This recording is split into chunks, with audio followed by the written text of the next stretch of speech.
Forget gurus. Forget anyone claiming to be an online business expert without going through the challenges of entrepreneurship themselves. The Real Money, Real Business podcast is here to prove the best insights in online business comes from your fellow online business builders. We dig into stories of entrepreneurs selling their business on the Empire Flippers marketplace so that you can learn how they made their business profitable, how they overcame obstacles, and what lessons they learned in their online journey. If you want to take your business and your knowledge to the next level, you've come to the right podcast. Let's get started.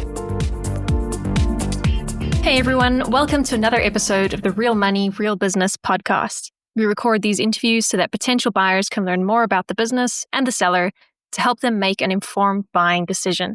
If you would like to learn more about this business, including details like what type of business it is, how much revenue and profit it makes, and all of the assets included with the business, simply visit empireflippers.com/marketplace and search for this business's listing number, which you can find in the video thumbnail and in the description. Or if you're watching this on YouTube, you can click the link in the description to go straight to the listing. So without further ado, let's get into this interview. First up, let's learn a little bit about you. Can you tell us about your background in building and running online businesses? The first business I started was a marketing agency for eCommerce stores, which I ran for about 2 years. But there came a point where I had most of the work and I just started missing the hands-on involvement. Because I was already doing marketing for these stores and gained a lot of insights, I thought I could apply the same strategies and just do it for my own store. And since I had always wanted to build a custom brand anyway, I slowly closed down the agency and started this particular business with my partner, who luckily shared the same interest and passion for it as well. So from day one, it was clear that this was going to be a passion project rather than just another dropshipping store. So from day one, it was clear that this was going to be a passion project rather than just a quickly duplicated dropshipping store. We wanted to build a real custom brand and put a lot of heart and time and headspace into it. So the end goal was not just to have a quick business that could be easily duplicated, but what we have now, a real custom brand. Why are you selling the business now instead of keeping it and growing it further? Well, this is a dilemma that comes up from time to time for us. We always say that the nature of the business is one that we would actually run for a lifetime, because with the systems in place and outsourced work, it essentially guarantees you some profit every month. So technically, we always wanted to keep it, and some part of us never wanted to sell it and exit it. But both me and my partner are still young, and around the same time we started the business, around 1 year and 9 months ago, we emigrated the country that we were born in. And since this is the first real business after my start with the marketing agency, of course, you make mistakes, you have to handle your private life, emigrating from your country, etc., etc. So you have to handle the cash flow, the business, and traveling. So we always had this dilemma of wanting to keep the business because we enjoyed working on it, but then also wanting to have some money and some security in the bank. So after my grandma died, we thought it would be a good time to list it and sell it, to just alleviate some stress, travel with my grandpa and with family, and then just focus on new things. Can you describe the amount and the type of work that you do on this business to maintain it? Ever since I started doing business, I always loved the word system. So for the past 1.5 years, we always did it on our own first. We perfected it and then just systemized and outsourced it. Of course, you have a lot of ups and downs. You hire some people, you fire some people. But now for a very long time, we just have one team of contractors who do the work. In order to maintain the business, we still upload 1 video a day to Instagram, YouTube, and TikTok. Of course, that's a task that's easily outsourceable technically, but as I said, it's a passion project, so we're still doing it on our own. Secondly, we check the stock from time to time to just reorder some products. And last but not least, every 6 to 8 weeks, we launch a new collection. So we design it, of course, on launch day, launch the products. You have to create the product, insert the images, do the description, etc., etc.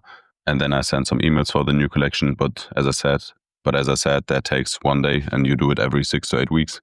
Other than that, things like customer support or fulfilling, etc., is already outsourced. So essentially, these 3 things are required to maintain the business, to stay at the baseline that we are at right now.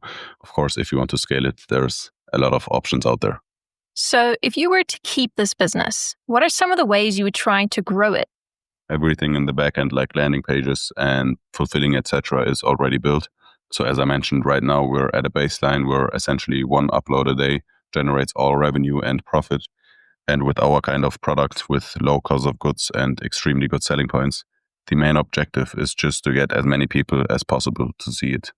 So the first thing I would focus on is affiliate or influencer marketing. Of course, if there's budget available, send it to big influencers. If there's not, due to the low cost of goods, I would just send it to as many small influencers as possible. Second of all would be paid ads.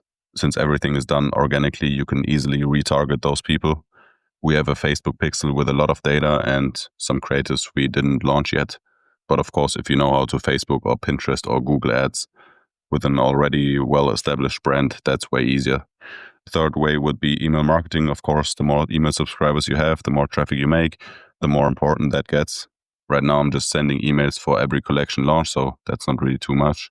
And last but not least, TikTok live streaming.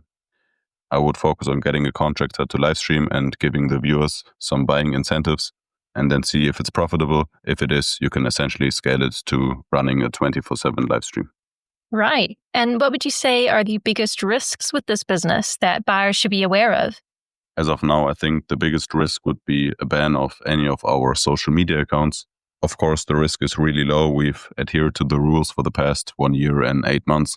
Nothing has ever happened. We're an established brand. But if you were to switch up the videos or violate the terms, an Instagram account ban or TikTok account ban would, of course, affect the revenue. And the second risk would be when scaling the brand. Luckily, we have a really good connection with our manufacturer. But if you were to scale it aggressively, I think there would be longer production time and maybe some logistical issues. So I think scaling the brand slowly and figuring out the logistics behind it would be the better approach. How much support are you willing to offer the buyer who acquires this business? When we sell the business, of course, we want to close that chapter and move on to new things. But as I mentioned, this isn't the business we quickly created and want to flip. So of course, we are willing to support the buyer until everything is done. It's not a problem at all. We'll give our personal phone number. We can always text if there's any problems. We can hop on a Google Meet or Zoom. But I think with the type of business we run, it's easy to help the buyer from A to Z. And after a few weeks, the buyer will most likely know how to run the business just as we know right now. Are you open to negotiating something like an earn-out agreement? As I just mentioned, when the day comes and we actually sell the business, we want to move on to new things. And especially for me, mentally, I would want to close that chapter. So an earn-out payment structure isn't really something we're looking for, especially since we don't know how the new buyer will handle the business and we can't really control if it performs well or if it doesn't. Okay, final question. If you had to put yourself in the shoes of a buyer, why is your business a business worth buying? I think when making a big decision like buying a business, the type of person you buy the business from and, of course, the type of business that you buy is extremely important. And I think out of a buyer's perspective, when you see the product that we sell, our website with custom code, with small little details, and especially with everything coming purely organically with extremely good margins, you can see compared to a normal dropshipping store that's mainly relying on paid ads, that our goal from the beginning was to lay a foundation for an 8-figure, 9-figure brand. As I also mentioned in the FAQ, if we weren't that young, if we had some money in the bank, I think this would be the type of business I would make my life's work. So if I were a buyer looking to buy an e-commerce business, simply by looking at our traffic and revenue history, you can see that we're at a baseline, but due to our following and our recurring customer rate, essentially a certain amount of profit is guaranteed every month. And then, of course, sooner or later, when organic performs really well again, revenue and traffic increase. But if you take any of the routes I talked about previously when trying to scale the business, all that work will just reap the rewards 10 times because we have built an extremely good foundation. All right, everyone. Thanks for listening. To learn more and see if this business is still for sale, head over to empireflippers.com/marketplace and search for this business listing number, which you can find in the video thumbnail and description. Or if you're watching this on YouTube, click the link in the description to go straight to the listing. Once you've unlocked this listing, you'll find everything you need to know about this business. So, thanks for joining us. See you next time.